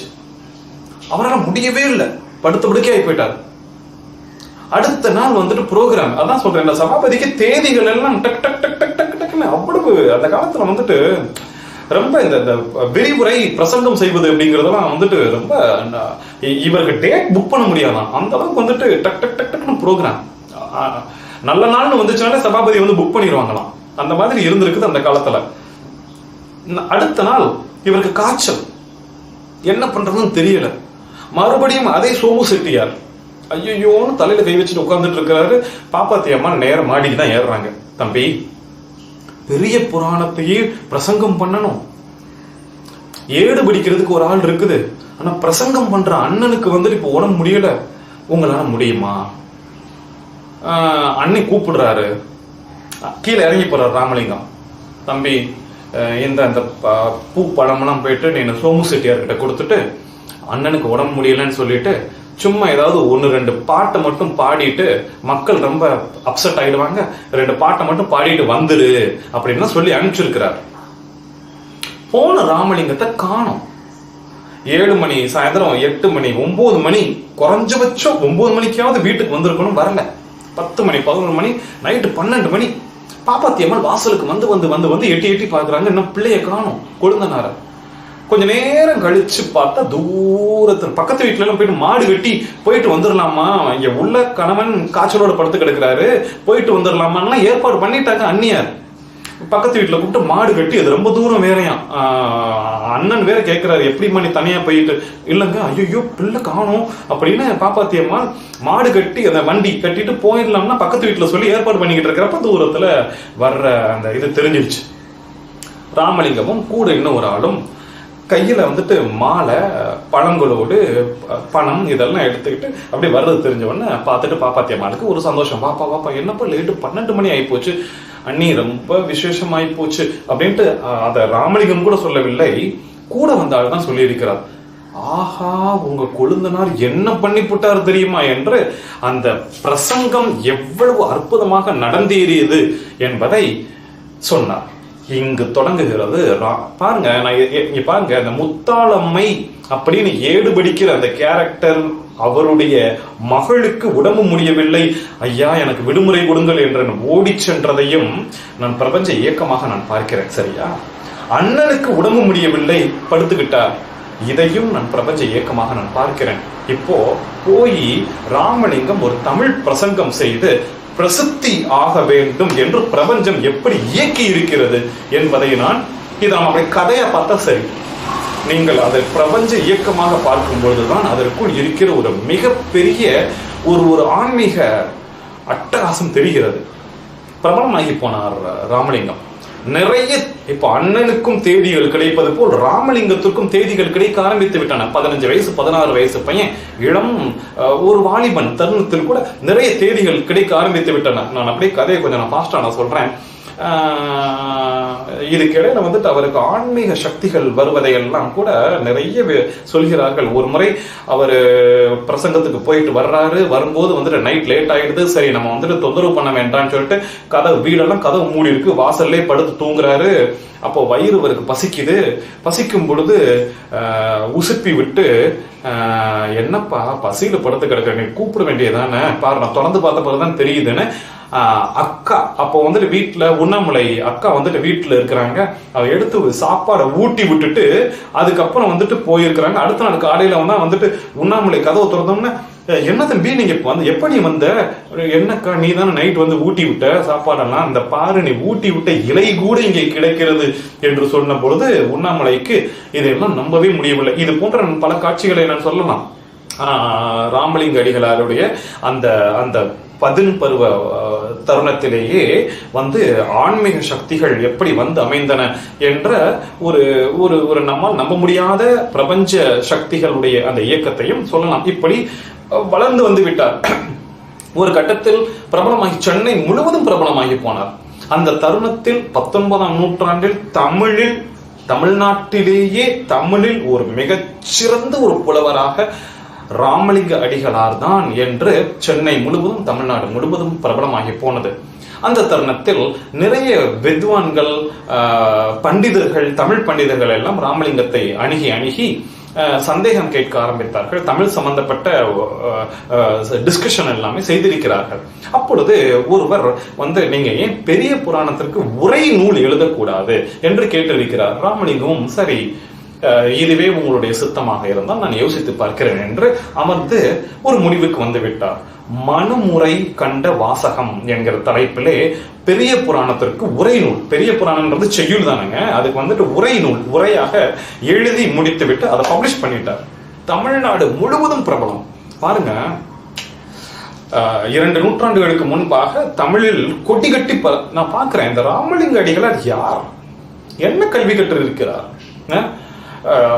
ஒவ்வொரு காலேஜ்லயும் இருக்கிற தமிழ் வித்வான்களையும் மறந்து போயிட்டாங்க. என்ன இவர் தமிழில் கடவுள், தமிழ் கடவுள், என்ன கல்வி, தமிழில் என்ன கல்வி அண்ணன். ஓகே, அதுக்கப்புறம் மகாவித்வான் காஞ்சிபுரம் சபாபதி முதலியார், அவ்வளவுதான். வேற என்ன, வேறு இந்த தமிழ் ஞானம் எப்படி வந்தது? கோயில்ல போயிட்டு சும்மா பாட்டு பாடிட்டு வந்திருக்கிறாரு, இது எப்படி வந்திருக்கிறது? இவ்வளவு தமிழை மூளைக்குள் இன்ஜெக்ட் பண்ண சக்தி யார் என்று நான் யோசித்து பார்க்கிறேன் பெருமக்களே. உண்மையில் அது ஏதோ ஒரு சக்தி தான் இந்த ராமலிங்க அடிகளாரின் மூளைக்குள் அவ்வளவு பெரிய தமிழ் ஞானத்தை கொடுத்திருக்க வேண்டும் என்று நான் நினைக்கிறேன். அடுத்து நிறைய புத்தகங்கள் எழுதிவிட்டார். ஒளிவில் ஒடுக்கம் என்ற ஞானசம்பந்தரின் வாழ்க்கை, அதுக்கப்புறம் சிவனேசர் என்பா என்ற ஒரு புத்தகம், நெஞ்செறி உறுத்தல் அப்படின்னு ஒரு புத்தகம், மகாதேவ மாலை அப்படின்னு ஒரு புத்தகம், அதுக்கப்புறம் இங்கீத மாலை இப்படின்னு ஒரு புத்தகம், இதற்கு நடுவில் இந்த பண்டிதர்களுக்கெல்லாம் ஒரு குழப்பம். தொண்டை மண்டலமா தொண்ட மண்டலமா என்ற ஒரு குழப்பம். சரி, நம்ம வந்துட்டு ராமலிங்க அடிகளாரை போய் கேட்டு விடலாம் என்று வந்து கேட்கிறார்கள். அந்த டவுட்டை கேட்ட உடனேயே ராமலிங்கம் சொல்கிறார், தொண்டை மண்டலம் அல்ல, தொல்காப்பியம் என்ற பல புத்தகங்களை வைத்து ஆதாரத்தோடு சொல்கிறார், இது தொண்டை மண்டலம் அல்ல, தொண்ட மண்டலம் என்று அவர் நிரூபிக்கிறார். அதை நிரூபிப்பதை ஒரு புத்தகமாகவே விளக்கி அந்த அலசலை போட்டு பப்ளிஷ் பண்ணியிருக்கிறார். வருடம் 1854 வருடம். அப்பொழுது ராமலிங்கத்திற்கு 31வது வயது. அந்த இப்படி எல்லாம் நிகழ்ந்தவுடன் தமிழ்நாடு முழுவதும் வந்துட்டு, அதாவது அந்த 19ஆம் நூற்றாண்டிலேயே ராமலிங்க அடிகளார் தான் தமிழுக்கு பிறந்த ஒரு கடவுள் என்பது போல் ஆகி போனார். இதற்கு நடுவில் சென்னை மாநில கல்லூரி, இன்னைக்கு பிரசிடென்சி காலேஜ்னு சொல்றோம்ல, அது சென்னை மாநில கல்லூரியில தமிழ் பண்டிதர் ஒருவர் இருக்கிறார். அவர் பெயர் தொழுவூர் வேலாயுதம் முதலியார். அவர் என்ன பண்ணாரு, என்ன இவர் ராமலிங்க அடிகளா, நான் போய் டெஸ்ட் பண்றேன் அப்படின்னு சொல்லிட்டு என்னமோ ஒரு செய்யுள் இயற்றி பெருசாக அவருக்கு தெரிந்த எதுகை மோனையெல்லாம் போட்டு என்னமோ எழுதி இதை கொண்டுட்டு போயிட்டு அவரை நான் படிக்க வைக்கிறேன், அவருக்கு இது புரியுதா புரியலையான்னு பார்க்கலான்னு சொல்லிட்டு நேரம் ராமலிங்க அடிகளாரை பார்ப்பதற்கு வருகிறார். ராமலிங்க அடிகளார் அதை பார்த்த உடனேயே இது யார் இயற்றியது என்று தெரியவில்லை, எக்கச்சக்கமான பிழைகள் என்று ஒவ்வொரு பிழையாக விளக்க ஆரம்பித்து விட்டார் ராமலிங்க அடிகளார். ஒரு பிழை என்றால் பரவாயில்லை, தமிழிலேயே கத்துக்குட்டி யாரோ அவர் தான் இதை எழுதியிருக்க வேண்டும். யாருங்க, பிரசிடென்சி காலேஜ்ல ஒரு தமிழ் துறையில் இருக்கிற ஒரு பண்டிட். அப்போ இப்ப அங்க பிரசிடென்சி காலேஜ் எப்போ வந்துட்டு எஸ்டாப்ளிஷ் பண்ணியிருக்கிறாங்கன்னா 1840வது வருடம். இதெல்லாம் அந்த தொடக்க காலத்துல தான் வந்துட்டு இருக்கணும்னு நினைக்கிறேன். அப்போ அந்த தமிழ் டிபார்ட்மெண்ட்ல இருக்கிற ஒரு ப்ரொஃபஸர் வருகிறார். அந்த ப்ரொஃபஸர் வந்துட்டு எழுதின ஒரு செய்யுளை யார் ராமலிங்க அடிகளார் வந்துட்டு அதை பார்த்துட்டு எக்கச்சக்கமான பிழைகள் என்று சொன்ன போது தொழுவூர் வேலாயுத முதலியாருக்கு வெட்கி குனிந்து போய், என்னடா நம்ம டெஸ்ட் பண்ண வந்துட்டு இப்படி ஒரு நமக்கே அவமானமாகி போனதே என்று சொன்ன போது வள்ளலார் சிரித்து கொண்டே, ஏன் இப்படிலாம் டெஸ்ட் பண்றீங்க, இந்த மாதிரிலாம் பண்ணாதீங்க, இங்க வாங்க என்று சொல்லி அரவணைத்து கொண்டு, இனிமேல் நம்ம 2 பேரும் ஒன்னாவே வேலை பார்க்கலாம் என்று தன்னுடனேயே வைத்துக் கொண்டார் ராமலிங்க அடிகளார். இந்த தொழுவூர் வேலாயுத முதலியார் அதற்கு பிறகு ராமலிங்க அடிகளாருடைய ஒரு செக்ரட்டரி மாதிரி வச்சுக்கோங்களேன், அந்த மாதிரி ஒரு தீவிரமான அசிஸ்டன்ட் மாதிரி ஆகி போனார். எதனாலுமே வந்துட்டு தொழுவூர் வேலாயுத முதலியார் தான் அப்படிங்கிற மாதிரி ஆகி போனார். ஒரு கட்டத்தில் வள்ளலார் தொழுவூர் வேலாயுத முதலியாருக்கு ஒரு பட்டமே கொடுக்கிறார், உபய கலாநிதி பெரும்புலவர் அப்படின்ற ஒரு பட்டமே கொடுக்கிறார். நான் பாக்குறேங்க, வள்ளலார் தன்னை கிண்டல் செய்வதற்காக பிரசிடென்சி காலேஜ்ல இருந்து ஒரு ப்ரொஃபசர் கிளம்பி வருகிறார். அவரை ஏன் இப்படிலாம் வந்துட்டு என்ன டெஸ்ட் பண்றீங்க என்று சொல்லிக்கொண்டு தன்னுடனே அரவணைத்துக் கொண்டார். அதற்கு பிறகு வாழ்க்கையில் முழுவதும் ஏதாவது ஒண்ணுன்னா இவர்கிட்ட தான் கொடுக்கிறார், வேலாயுத முதலியாரிடமே தான் கொடுக்கிறார். நீங்க கொஞ்சம் படிச்சு பார்த்துட்டு அதுக்கப்புறம் என்கிட்ட கொடுங்க, நீங்க கொஞ்சம் படிச்சு பார்த்துட்டு என்கிட்ட கொடுங்க என்று அவரிடமே கொடுக்கிறார். பிறகு அவருக்கு ஒரு பட்டமும் கொடுக்கிறார். என்றால் இப்ப நம்ம கதையை படிக்கிறதுன்னு இப்படி படிச்சிடலாம், ஆனால் அதற்குள் அந்த மகான்களுடைய குணத்தை பார்க்க வேண்டும் என்றால் இப்படித்தான் நாம் பார்க்க வேண்டும். வள்ளலார் தமிழ்நாடு முழுவதும் பிரசித்தி பற்றி போனார். எல்லா தமிழ் பண்டிதர்களும் வள்ளலாரை வந்து சந்திக்கிறார்கள், ஏதாவது கேள்வி கேட்க ஆரம்பிச்சிடுறாங்க, பிரபலமாகி போனார். எப்ப பார்த்தாலும் வந்துட்டு சுத்தி மக்கள் இருந்து கொண்டே இருக்கிறார்கள் எனும் பொழுது ஆன்மீகத்தில் தனக்கு நேரம் ஒதுக்க முடியவில்லை என்று ஏகாந்தமாக வள்ளலார் ஒரு சில சமயங்களில் எங்காவது சென்று விடுவாராம். இதெல்லாம் வரலாற்றில் பதிவு செய்கிறார்கள். சென்னையில் தான் இருக்கிறார். அடையாறு இருக்குல்ல, அடையாறு பகுதியில் ஏகாந்தமாக சில நாட்கள் சென்று விடுவாராம். அங்கேயே சோறு தண்ணி எல்லாம் எப்படி சாப்பிட்டாருன்னு தெரியல, அங்கேயே வந்துட்டு தங்கிடுவாராம் தவம் செய்வதற்காக. புழல் ஏரி அங்க போயிருவாராம் கொஞ்ச நாள், மந்தவெளி அங்க போயிருவாராம், பல்லவபுரம் இன்னைக்கு பல்லாவரம்னு சொல்றோம்ல அங்கே இருக்கு. இன்னைக்கு பல்லாவரத்திலேயே வந்து நிறைய மலை குன்றுகள், அப்போ அது பல்லவபுரம் என்று சொல்ல, அங்கே இருக்கிற மலை குன்றுகளில் அவர் அப்படியே அந்த பாறைகள் மீது படுத்துக் கொள்வாராம். அப்படியே அங்கே அப்படியே தங்கிட்டு அப்படியே வந்துட்டு ரொம்ப நாள் கழிச்சு அவர் எப்ப போவார் எப்போ வருவார்னு தெரியாது. இது ஏகாந்தமாக அந்த ஆன்மீக வளர்ச்சிக்காக, ஏன்னா சுத்தி மக்கள் பிரபலமாகி போனார், சுத்தி மக்கள், எனவே இப்படியெல்லாம் சென்றிருக்கிறார் என்பதையும் வரலாற்றில் பதிவு செய்கிறார்கள்.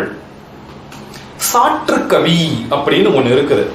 அதாவது இப்ப நான் ஒரு புக் எழுதுறேன்னு வச்சுக்கோங்களேன், என் புக்குக்கு ஃபார்வேர்டு எழுதுறாங்க. இன்னைக்கெல்லாம் புக்கு பப்ளிஷ் பண்றது ஃபார்வேர்டு, முன்னுரை, இப்போ நான் ஒரு புக் எழுதுறேன், சினிமா சம்பந்தமா ஒரு புக் எழுதுறேன், மணிரத்னத்தை நான் அப்ரோச் பண்ணி, மணிரத்னம் சார் இதை படிச்சு பாருங்க, எனக்கு ஒரு பேஜ்க்கு வந்துட்டு ஃபார்வர்ட் பண்ணி தர முடியுமா, கீழே மணிரத்னம் அப்படின்னு சொல்லி போட்டு அப்படின்னு நான் பப்ளிஷ் பண்ணேன்னா என் புக்கு பிரபலமாகிவிடும்.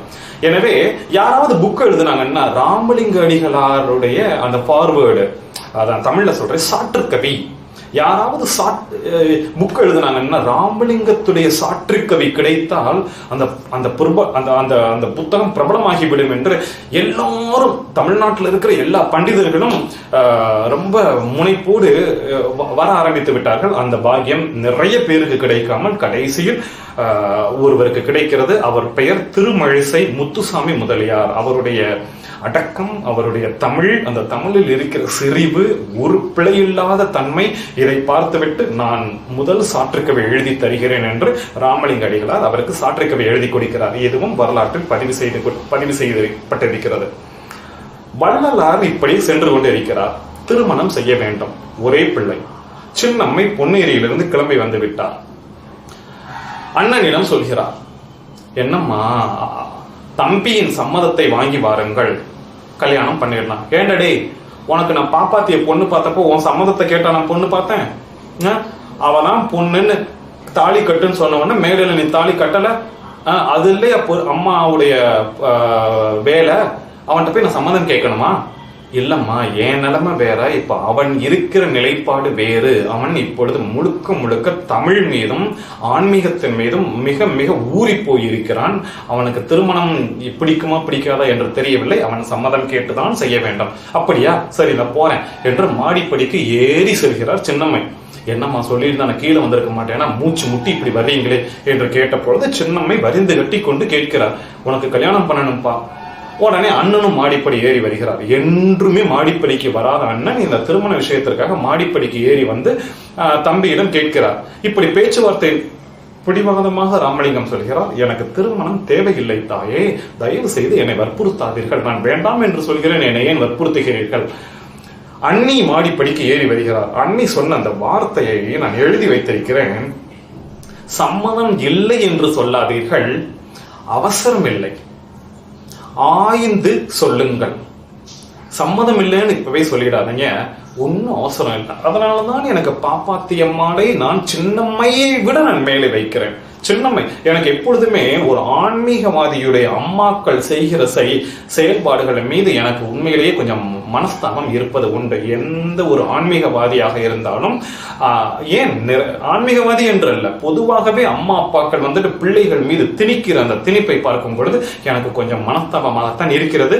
அதில் இந்த ஒரு ஆன்மீகவாதியாக பிறந்து விட்டால் அவருடைய அம்மா அப்பாக்கள் செய்கிற அந்த வேலையை பார்க்கும் பொழுது எனக்கு கசப்பாகவும் வலி நிறைந்ததாகவும் தான் இருக்கிறது. அம்மா வந்து இப்படி படுத்துகிறார், நீ கல்யாணம் பண்ணி தான் ஆகணும் அப்படிங்கிறார். அப்போ பாப்பாத்தி அம்மா சொல்கிற அந்த வார்த்தை, சம்மதம் இல்லைன்னு சொல்லாதீங்க சாமி, குழந்தைனாரை பார்த்து, அவசரம் இல்லை, பொறுமையா யோசிச்சு அலசி சொல்லுங்க அப்படின்னு சொல்லிட்டு 3 பேர் கீழே இறங்கி வந்துட்டாங்க. சின்னம்மைக்கு பொறுத்துக்கவே முடியாது, தூக்கமே ஒரு நைட்டு, என்னடா பண்றது அப்படின்னு சொல்லும் போது சபாபதி ஒரு வார்த்தை சொல்கிறார், நம்ம ராமலிங்கம் ஒரு சிவனடியார் ஒருத்தர் யோகி இருக்கிறார், அவரை அடிக்கடி போய் பார்ப்பார். ராமலிங்கத்துக்கு அந்த சிவயோகி என்றால் ரொம்ப பிரியம்.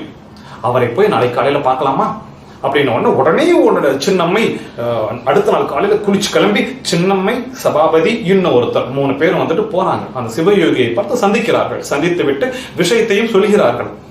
சொன்னவுடன் அடுத்து ஒரு நாள் சிவயோகி சந்திப்பதற்கு வள்ளலார் வருகிறார். ஏனப்பா, தன் மகனுக்கு திருமணம் செய்து பார்க்க வேண்டும் என்று ஒரு அன்னைக்கு ஆசை இருக்கக்கூடாதா, அது என்ன பெரிய பிழையா என்று அந்த சிவயோகி சொன்னவுடன் அப்படியே திரும்பி வந்தாராம் வள்ளலார். வள்ளலாருடன் சென்ற அந்த நபர் அந்த சிவயோகியிடம் வள்ளலார் சம்மதம் தெரிவித்ததை வந்து சின்னம்மையிடம் சொல்லி இருக்கிறார். நம்ம ஐயனார் வந்துட்டு சரின்னு சொல்லிட்டாரு, சிவயோகி கிட்ட நீங்க போய் சொல்லியிருக்கீங்க போட்டிருக்கு. சிவயோகி இங்க கேட்டவுடன் ஒரே வார்த்தையில வள்ளலார் சரி என்று சொல்லிவிட்டார் என்ற வார்த்தை கேட்டவுடன் அன்னைக்கு நைட்டு வந்துட்டு சின்னம்மை, அண்ணே, அண்ணி எல்லாரும் உட்காந்துக்கிட்டு எந்த பெண்ணை பார்க்கலாம் அப்படின்னு ஒவ்வொரு பெண்ணாக அலசுகிறார்கள்.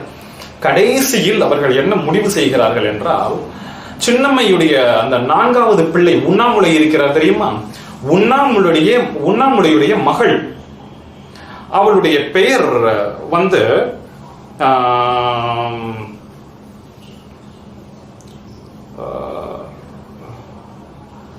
தனக்கோட்டி அம்மாள், உண்ணாமுலையுடைய மகள் தனக்கோட்டி அம்மாள், அவதான் நம்மளுடைய பையனுக்கு வந்துட்டு சரியான இதா வருவாங்கன்னு சொல்லிட்டு அன்னைக்கு நைட்டே முடிவு பண்ணிட்டு படுத்து தூங்கிட்டாங்க. ராமலிங்க அடிகளாருக்கும் அவருடைய அக்கா மகளாகிய தனக்கூட்டி அம்மாளுக்கும் திருமணம் நடக்கிறது. திருமணம் நடந்த அன்றைக்கே ராமலிங்கம் அந்த முதலிரவில் என்ன நடந்தது என்று சொல்கிறார்கள். ஆனால் எனக்கு அந்த முதலிரவு அறைக்குள் என்ன நடந்தது என்று எப்படி இந்த எழுத்தாளர்களுக்கெல்லாம் தெரிந்திருக்கும் என்றெல்லாம் இந்த சினிமாவில் காட்டுற மாதிரி அது எப்படி தெரிஞ்சிருக்கும்லாம் எனக்கு தெரியல. முதலிரவில் அவர் பெரிய புராணத்தை எடுத்துக்கொண்டு அமர்ந்தார். உண்ணாமுலை சும்மா அப்படி அமைதியாக இருந்தார். உண்ணாமுலையும் வந்து ரெண்டு பேரும் சேர்ந்து பெரிய புராணத்தை படித்தார்கள் என்றெல்லாம் சொல்கிறார்கள். அது எப்படி வந்துட்டு அந்த அறைக்குள் நடந்ததை ராமலிங்கம் வந்து வெளியில சொல்லியிருப்பாரா, இல்லாட்டா அந்த பொண்ணு வந்து வெளியில சொல்லியிருப்பாங்களா, எப்படி ஒரு ஆசிரியருக்கு தெரிந்திருக்கும் என்ற சந்தேகத்தோடு அதை நான் நீட்டி முழக்காமல் விட்டு விடுகிறேன். ஆனால் ஒரு கட்டத்தில் சின்னம்மைக்கும் அண்ணன் சபாபதிக்கும் பாப்பாத்தியம்மாளுக்கும் தெரிகிறது, ராமலிங்கத்திற்கும் தனக்கூட்டி அம்மாளுக்கும் உண்மையிலேயே இல்லறம் நடக்கவில்லை என்பது தெளிவாக தெரிகிறது. இந்த மனவெளியோடு சின்னம்மை பொன்னேரிக்கு செல்கிறார். பொன்னேரிக்கு சென்ற கொஞ்ச நாளிலேயே தகவல் வருகிறது, அம்மா உடம்பு முடியாம கிடக்குறாங்க. சபாபதி செல்கிறார். சபாபதி வந்துட்டியா, ஐயோ நான் வந்துட்டு தப்பு பண்ணிட்டேனே, அவங்க இப்படி வந்துட்டு நான் கழுத்தை பிடிச்சு நான் வந்துட்டு கல்யாணம் பண்ணி வச்சுட்டேன், இப்போ வந்துட்டு அவங்களுக்குள்ள உண்மையிலேயே இல்லறம் நடக்க மாட்டேங்குதே என்று சின்னம்மை அழுதவாறே படுத்த படுக்கையில் கிடக்கிறார். எங்க உடனே சபாபதி வாயில கொஞ்சம் பாடு ஊத்துறார். எல்லாரும் உட்கார்ந்து இருக்கிறாங்க. தெரிந்து விட்டது அம்மாவின் கடைசி தருணம், மரணப்படுக்கை என்று தெரிந்து விட்டது. அவர்கள் காத்திருக்கிறார்கள், ராமலிங்கம் இன்னும் வரவில்லை என்று. ஒரு கட்டத்தில் ராமலிங்கமும் வருகிறார். வந்தவுடன் ராமலிங்கம் என்று இருக்கிறார். ராமலிங்கம் அந்த வாயில் பால் ஊத்துகிறார். அது உள்ளே கூட செல்லவில்லை. அம்மாவுடைய மூச்சு அடங்கி போனது. எல்லோரும் அழுக ஆரம்பிக்கிறார்கள். வள்ளலார் சொல்கிறார், அழுகக்கூடாது, அமைதியாக இருங்கள். நான் நிறைய தடவை நான் யோசிச்சிருக்கேன், எப்போதுமே மரண தருவாய்கள் இந்த அழுவது என்பது ஒரு தவறான சடங்கு என்பதையும் வள்ளலார் சொன்னார். இதனை படித்து பார்ப்பதற்கு முன்பேகவே நானே தியானத்தில் புரிந்து கொண்ட ஒரு விஷயத்தையும் நான் சொல்கிறேன். மரணத்தின் போது அழுகக்கூடாது. இதை அக்காமார்கள் எல்லாம் அழுக பார்த்தவுடன் ராமலிங்கம் அதட்டி இருக்கிறார். ராமலிங்க அடிகளார், அழுகாதீர்கள், அழுகாதீர்கள், அமைதியாக துக்கத்தை அனுசரியுங்கள், இது துக்கம் கூட அல்ல, இது ஒரு அற்புதமான பயணம், அவ்வளவுதான் என்று சொல்லி அனைவரையும் அமைதியாக்கி இருக்கிறார். அந்த அந்த ஒரு இழவு வீடு என்பது அமைதியாகத்தான் இருக்க வேண்டும் என்று செய்திருக்கிறார். அன்னையின் மரணம். இந்த சின்னம்மை என்கிற அந்த கதாபாத்திரத்தை நான் அலசி பார்க்கிறேன். சரி, ராமையா பிள்ளைக்கு 6வது தாரமாக வாக்கப்பட்டு போவதற்கு சரி என்று சொன்ன அந்த கேரக்டர், அற்புதமான பயணம். கடைசியில் எனக்கு ஒரே ஒரு விஷயத்தில் மட்டும்தான் நெருடல். ஒரு ஆன்மீகவாதியாக, ஒரு கடவுளாக பிறந்த தன் மகனை புரிந்து கொள்ளாமல் உலகத்தில் எல்லோரும் செய்வது போல் கழுத்தை பிடித்து வைத்துக் கொண்டு திருமணத்திற்கு ஒரு அன்னை திணித்து விட்டாரே, பிறகு எப்படி 2 பேரையும் ஒண்ணு கூட வைக்க முடியும்? என்ன இதை புரிஞ்சுக்க முடியாதா? இல்லறம் நடக்கவில்லை. இந்த துக்கத்திலேயே இறந்து போனார் சின்னம்மை. சரி, இதை நான் இந்த இடத்தில் சொல்லி பதிவிடுகிறேன். ராமலிங்கத்தை நான் 2 விஷயங்களில் பார்க்கிறேன். தமிழ் செறிவு, ராமலிங்க அடிகளாருடைய தமிழ் செறிவு, ராமலிங்க அடிகளாருடைய ஆன்மீக செறிவு, இந்த 2ஐயும் நான் பார்க்கிறேன். தமிழுக்கு அவருடைய கான்ட்ரிபியூஷன், ஆன்மீகத்திற்கு அவருடைய கான்ட்ரிபியூஷன், இரண்டுமே சம அளவில் இருப்பதாகத்தான் நான் பார்க்கிறேன். 2மே மகா கச்சிதமாக இருக்கிறது. ராமலிங்க அடிகளார் பாண்டிச்சேரியில் ஒரு உரை நிகழ்த்துகிறார். அங்கேதான் மிக மிக பிரசித்தி பெற்ற அருட்பெருஞ்சோதி தனிப்பெருங்கருணை, அருட்பெருஞ்சோதி தனிப்பெருங்கருணை என்ற இந்த வாக்கியத்தை உலகத்திற்கு பப்ளிஷ் செய்கிறார். அதே இடத்தில் தான் பசித்திரு, தனித்திரு, விழித்திரு என்கிற அந்த ஒரு கான்செப்டையும் அவர் உபதேசம் செய்கிறார். பிறகு ராமலிங்க அடிகளார் செய்த கான்செப்ட் எல்லாம் என்ன என்றால் ஜீவகாருண்யம் என்கிற கான்செப்ட். ஜீவகாருண்யம் என்று சொல்லும் பொழுது ராமலிங்க அடிகளாருடைய வாழ்க்கையில் நிறைய சம்பவங்கள். அவர் வாடி போன ஒரு பயிரை பார்த்து கண்ணீர் விட்டு அழுதிருக்கிறார். இன்னும் ஒரு தருணத்தில் அவர் பிரசங்கம் செய்து கொண்டிருக்கும் பொழுது ஒரு பண்ணையார், ஐயோ பிரசங்கத்துக்கு லேட் ஆயிடுச்சு, வள்ளலார் வந்துட்டு பாதி என்ன பேச ஆரம்பிச்சிருப்பாரு என்று ஒரு மாட்டை வேக வேகமாக அடித்துக்கொண்டு ஒரு பண்ணையார் வந்து சேர்கிறார். வள்ளலார் மேடையிலிருந்து அப்படி பார்க்கிறார். அந்த பண்ணையார் அப்படி இறங்கி வள்ளலாரை நோக்கி வருவதை பார்த்த போது வள்ளலாரும் எழுந்து போவதை பண்ணையார் நினைத்திருக்கிறார், நம்மைத்தான் வரவேற்பதற்கு வருகிறாரோ என்று நினைத்திருக்கிறார். வள்ளலார் ஓடி சென்று அந்த மாட்டுடைய கழுத்தை கட்டி பிடித்துக் கொண்டு ஓவென்று அழுகிறாராம். அந்த மாட்டுடைய வாயில் நுரை தள்ளி கொண்டு ஒழுகி கொண்டிருந்ததாம். என்னால் தானே உனக்கு இந்த நிலைமை, நான் பிரசங்கம் செய்கிறேன் என்றுதானே இவர் உங்களை அடித்துக் கொண்டு இவ்வளவு வேகமாக வந்திருக்கிறார் என்று ராமலிங்க அடிகளார் அழுததை வரலாற்றில் பதிவு செய்கிறார்கள். இதையெல்லாம் நான் ஏன் சொல்கிறேன் என்றால், ஜீவகாருண்யம் என்ற கான்செப்டை உலகிற்கு ஒரு பெரிய மகான் சொல்கிறார் என்றால் அவருடைய வாழ்க்கையிலேயே அவர் அதை செய்திருக்கிறார். பசித்திரு, தனித்திரு, விழித்திரு, இதெல்லாம் நான் தனி உரையில் நான் சொல்கிறேன். இப்படியெல்லாம் அவர் ஆன்மீகம் என்கிற விஷயத்தில் அவர் ஊட்டி விட்டு இருக்கிறார் தமிழ் மக்களுக்கு. அண்ணன் பரசுராமன் ஒரு கட்டத்தில் நோய்வாய்ப்பட்டு இறந்து போகிறார், ஒரு கட்டத்தில் சபாபதியும் மரணமாகி போகிறார். நிறைய ஆன்மீக சித்திகள் எல்லாம் ராமலிங்க அடிகள் அவருடைய வாழ்க்கையில் வந்து நிகழ்கிறது. நான் கொஞ்சம் முடிவுக்கு வருகிறேன். ஒரு முறை வள்ளலாருடைய 44வது வயதில் வடலூரில் தர்மசாலை கட்டுகிறார். முதல் விஷயம். அதற்கு பிறகு திருவருட்பா தொகுத்து வெளியிட வேண்டும் என்று நண்பர்கள் சொல்ல கேட்டு அவருடைய பாடல்களை எல்லாம் தொகுத்து திருவருட்பா என்ற தலைப்பில் பப்ளிஷ் பண்ணுகிறார். தமிழ்நாடு முழுவதும் அது மிகவும் பிரபலமாகிறது.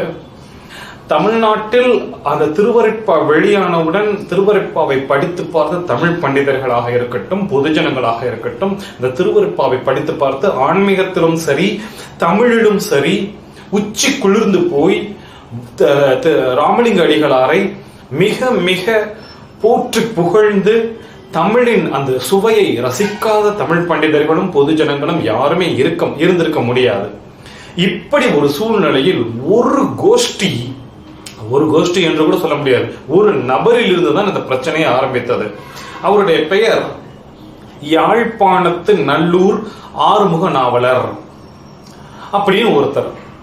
அவர் என்ன பண்ணாருன்னா, கோர்ட்ல கேஸே போட்டார். யார் அந்த ராமலிங்க அடிகளார்? நம்மளுடைய தமிழ்ல நம்ம மாணிக்க வாசகர் எழுதின நூல்களாக இருக்கட்டும், தேவாரம், திருவாசகம், நம்முடைய 12 திருமுறைகள், இதைத்தான் நாம் திருவருட்பா நூட்கள், திரு அருட்பாக்கள் என்று நாம் சொல்வோம்.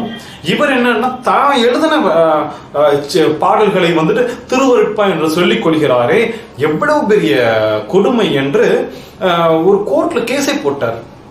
இந்த திருவருட்பாவை ரசிக்கிற மக்கள் எவ்வளவு இருந்தார்களோ அதே போல் ஒரு பர்டிகுலர் கும்பல், இன்னும் சொல்ல போனால் சைவத்திலிருந்து தான் அது அதிகமாக வந்திருக்கிறது. ராமலிங்க அடிகளாருடைய கான்செப்ட் என்ன என்றால், கடவுள் இல்லை என்கிற ஒரு கான்செப்ட். கடவுள் இன்னும் சொல்ல வேண்டும் என்றால் அத்வைதம் என்கிற ஒரு கான்செப்ட் போல. நம்ம புத்தர் சொன்னார் தெரியுமா, புத்தரை பல பேர் நாத்திகவாதி என்று சொல்லி இருக்கிறார்கள். அதே போல் ராமலிங்க அடிகளாரையும் நாத்திகவாதி என்றுதான் சொல்லி இருக்கிறார்கள்.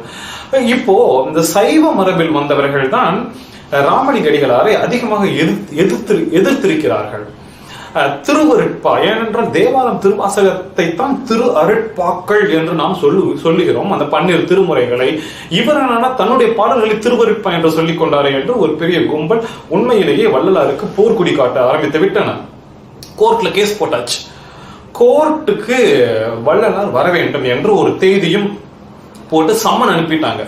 வள்ளலார் கோர்ட்டுக்கே வர்றார். அந்த கோர்ட்டுக்குள்ள வள்ளலார் வரும்போது அத்தனை பேரும் எழுந்து நின்றார்களாம். இதை நீதிபதி பார்க்கிறார். நீதிபதி மக்கள் எழுந்து நிற்பது போல் அந்த எதிர்கட்சி கோர்ட்ல கேஸ் ஃபைல் பண்ணாங்கல்ல, அந்த எதிரிகள் கூட அந்த வெள்ளை ஆடையில் உடல் முழுவதையும் சுத்தி கொண்டு வள்ளலார் உள்ளே வருவதை அந்த எதிரிகள் கூட எழுந்து அந்த அளவுக்கு ஒரு பிரசித்தி பெற்ற ஒரு ஆன்மா வள்ளலாருடைய ஆன்மா. அத்தனை பேரும் எழுந்து நின்றிருக்கிறார்கள். இதை பார்த்த பிறகு அந்த நீதிபதியே இதெல்லாம் ஒரு கேஸே கிடையாது என்று தள்ளுபடி எல்லாம் செய்திருக்கிறார். அந்த கேஸ் முடிந்து போயிருக்கிறது என்றால் கூட நான் யோசித்து பார்க்கிறேன், வள்ளலாருடைய வாழ்க்கையில் ஏன் இப்படி ஒரு அலைக்கழிப்பு? பாவம் அல்லவா? அவருக்கு மனசு எவ்வளவு கஷ்டப்பட்டிருக்கும்.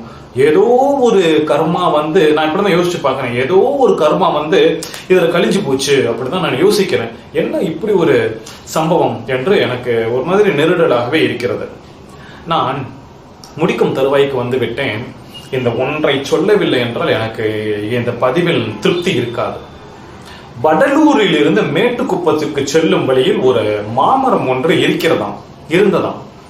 அந்த மாமரமும் நம்முடைய வள்ளலாரும் அப்படி ஒரு காதலர்களை போன்ற ஒரு பிணைப்பு அவர்களுக்குள் இருந்திருக்கிறது என்று வரலாற்றில் சொல்கிறார்கள். எப்பொழுதெல்லாம் இவர் செல்கிறாரோ அந்த மாமரத்தை நோக்கி, அப்பொழுதெல்லாம் அந்த மாமரம் ஒரு விதமான அசைவை காட்டுமாம். இவரும் அந்த மாமரத்திடம் சென்று ஒரு கனெக்டிவிட்டி, அந்த மாமரத்தை கட்டிப்பிடிப்பாராம், கொஞ்சுவாராம். அந்த மாமரத்துக்கு கீழே இருந்து ரொம்ப நேரம் டைம் ஸ்பெண்ட் பண்ணுவாராம். அந்த மாமரத்தை கூடயே வந்துட்டு பேசுவாராம். நான் நிறைய ஆன்மீகவாதிகளை நான் பார்த்து விட்டேன். இந்த எல்லா உயிர்களிடத்திலுமே ஒரு மாதிரியான கனெக்டிவிட்டி கொடுப்பாங்க. ஆக்சுவலா அதுதான் வந்துட்டு ஒரு ஆன்மீகவாதியுடைய ஸ்டார்டிங் பாயிண்டாக இருக்க முடியும். நீங்கள் எப்பொழுது புல் பூண்டு எறும்பு உங்க வீட்டுல ஏதாவது மரம் செடி கொடி வளர்த்தீங்கன்னா அந்த செடி அது ஒரு உயிர் தானே. நான் ஒன்று சொல்லட்டுமா, உங்க வீட்டுல கிச்சன்ல வெங்காயம் வாங்கி ஒரு 4 நாள் வச்சுட்டு தரையில இப்படி பரப்பி போட்டிருக்கீங்க. அந்த வெங்காயத்தில் ஒரு முளை கட்டி போனால் கூட அப்படி முளைச்சிருச்சுன்னு வச்சுக்கோங்களேன். அந்த முளைத்த வெங்காயத்தை பார்த்து உங்களால் பேச முடிந்தால் கூட நீங்கள் ஒரு வேறு மாதிரியான ஆன்மா என்று நான் சொல்வேன்.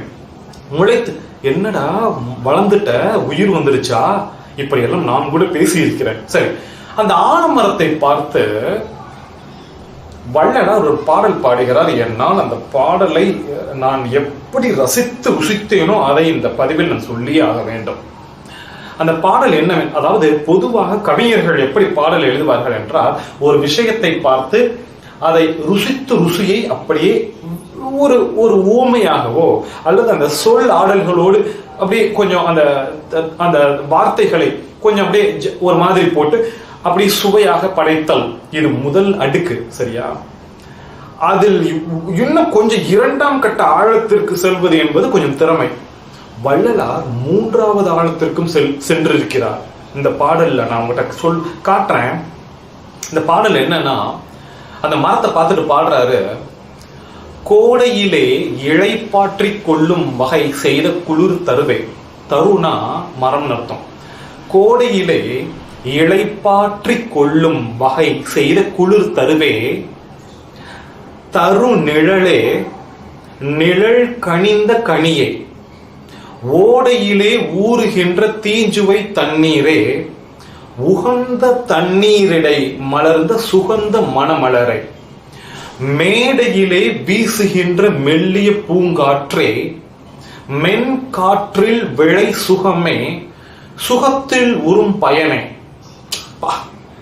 ஆடையிலே எனை மணந்த மணவாளா. பொதுவில் ஆடுகின்ற அரசே என் அலங்கள் அணிந்தருளே அப்படின்னு முடிக்கிறார். அற்புதமான ஒரு பாடல் பாருங்க.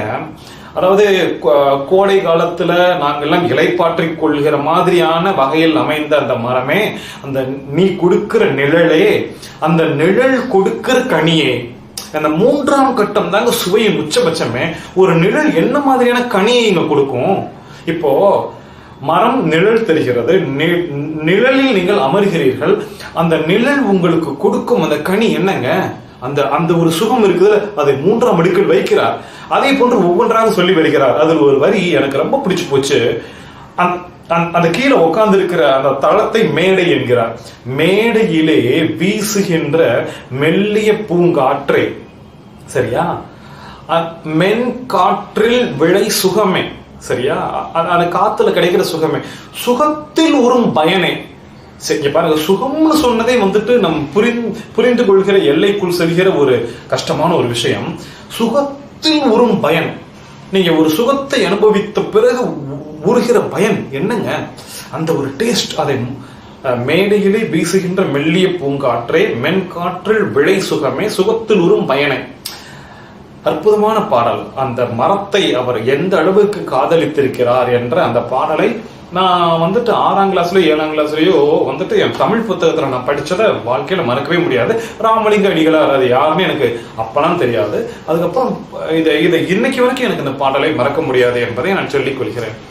ராமலிங்க அடிகளார் 1874 வருடம் ஜனவரி 31ஆம் தேதி தை மாதம் 19ஆம் தேதி வயது 51 மேட்டுக்குப்பம் என்கிற இடத்தில் ஒரு அறைக்குள் சென்று கதவை தாளிட்டு கொண்டு ஈரியனுடைய கடைசி தருணம் என்று ஏற்கனவே அவர் பல மாதங்களாக தன்னுடைய நண்பர்களிடம் சொல்லி வந்து கொண்டே இருந்திருக்கிறார். நான் மறுபடியும் பிறப்பேன் என்றெல்லாம் சொல்லி இருக்கிறார்.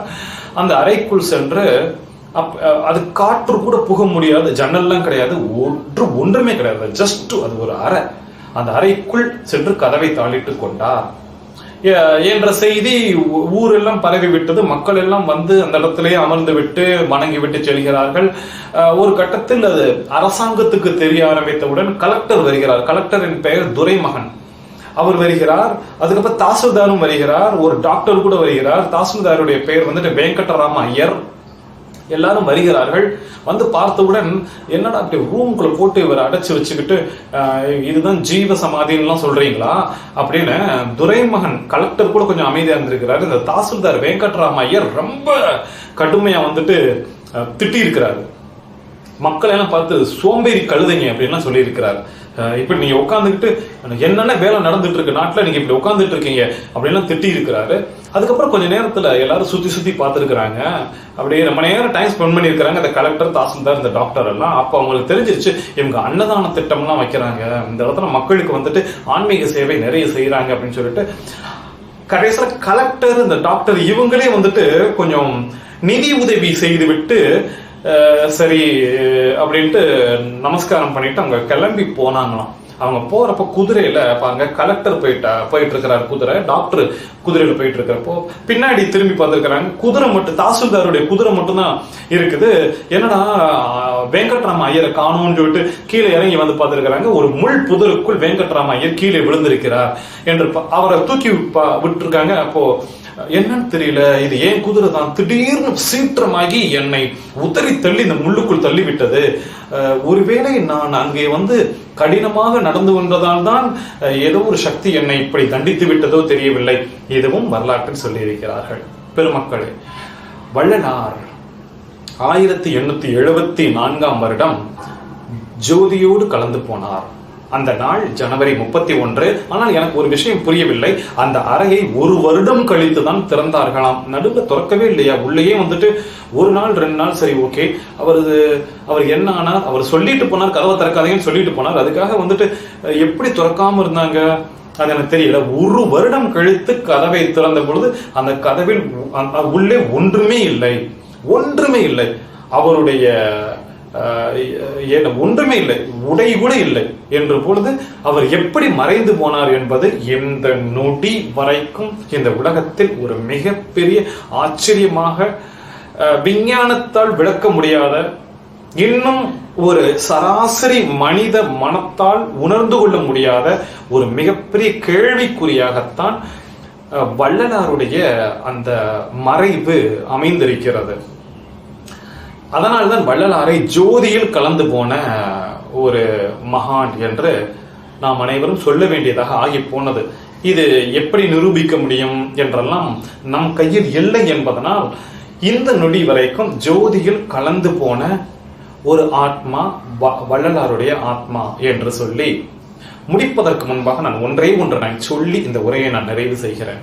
வள்ளலாரை தமிழக மக்கள், ஆன்மீகம் யாரும் ஏற்றுக்கொள்ளவே இல்லை. வள்ளலாருடைய கொள்கைகளை யாருமே ஏற்றுக்கொள்ளவில்லை. ஏனென்றால் 19ஆம் நூற்றாண்டில் அப்பொழுது இந்த ஜாதி, ஏன் இன்னும் சொல்ல போனால் அந்த கடவுள் என்ப இந்த சைவம், வைணவம், சமணம் இதெல்லாம் அப்படி கொதி நிலையில் இருந்த தருணம். அந்த தருணத்தில் போய்கிட்டு கடவுள் இல்லை, அத்வைதம் மாதிரி பேசியிருக்கிறார். நம்ம புத்தர் பேசினார் தெரியுமா? 2500 வருடங்களுக்கு முன்பு கடவுள் என்று எதுவும் கிடையாது, கடவுளே கிடையாது என்று புத்தர் பேசினார். அதே போல் ராமலிங்கடிகளார் கடவுள் என்று எதுவுமே கிடையாது. இன்னும் ஒன்று சொல்லட்டும் பெருமக்களே, நானும் அதே கொள்கையில் தான் இருக்கிறேன். எனக்கு கடவுள் என்று இருப்பதாக தோன்றவே இல்லை. அத்வைதமாகத்தான் என் மனம் தோன்றுகிறது. துவைதம் என்று இருப்பதற்கு வாய்ப்பே இல்லை என்றுதான் எனக்கும் தோன்றுகிறது. 200 வருடங்களுக்கு முன்பு ராமலிங்கடிகளாரை இந்த தமிழகம் ஏற்றுக்கொள்ளவே முடியாத ஒரு சூழ்நிலையில் இருந்திருக்கிறது. ஒன்று சொல்லட்டுமா? அதனால்தான் பிரபஞ்சம் ஈவே ராமசாமி என்பவரை அனுப்பிவிட்டதோ என்று எனக்குள் ஒரு சந்தேகம்.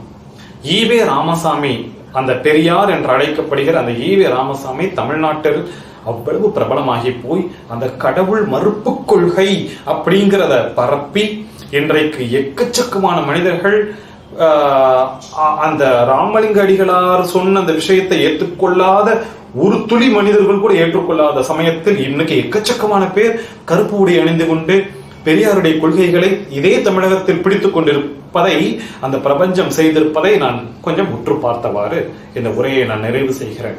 ஆன்மீகத்தில் வள்ளலார் என்று அழைக்கப்படுகிற இந்த ராமலிங்க அடிகளாரின் பங்கு மிகப்பெரிய பங்கு. அவரை நாம் போற்றி துதித்தாக வேண்டும். நன்றி.